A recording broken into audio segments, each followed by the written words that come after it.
অভিষেক বন্দ্যোপাধ্যায় তিনি তো কোথায় কলকাতায় এলেন না, মমতা বন্দ্যোপাধ্যায় একা এলেন। এলেই তো অ্যারেস্ট হবে,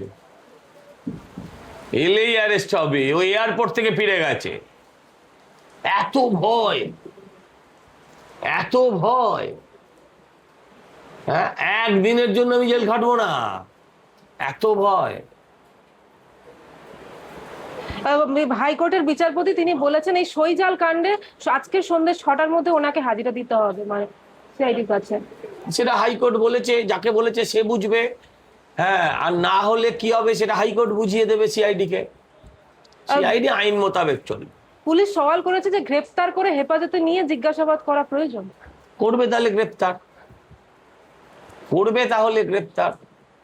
রক্ষা কবচ দেয়নি হাইকোর্ট, বললো সহযোগিতা করলে তবে রক্ষা কবচ। নিশ্চয়ই, এই যা করছে এতেও ভবিষ্যতে বেলও পাবে না, ভবিষ্যতের বেলটাও ও পাবে না, এমন যে লাইনে নিয়ে যাচ্ছে। কেন আসছে না? বারবার সিআইডি কে ঘোরানো, বাড়িতে যাচ্ছে সিআইডি, সেখানে অসহযোগিতা, বারবার ডাকা হচ্ছে সেখানে অসহযোগিতা।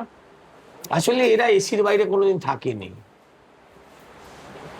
ওকে বোঝানো উচিত যে এখন সেন্ট্রাল লকআপেও শীততাপ নিয়ন্ত্রিত না হলেও কুলারের ব্যবস্থা করা আছে।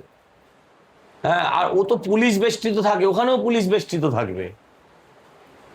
এটা বোঝান, আপনারা একটু বোঝান।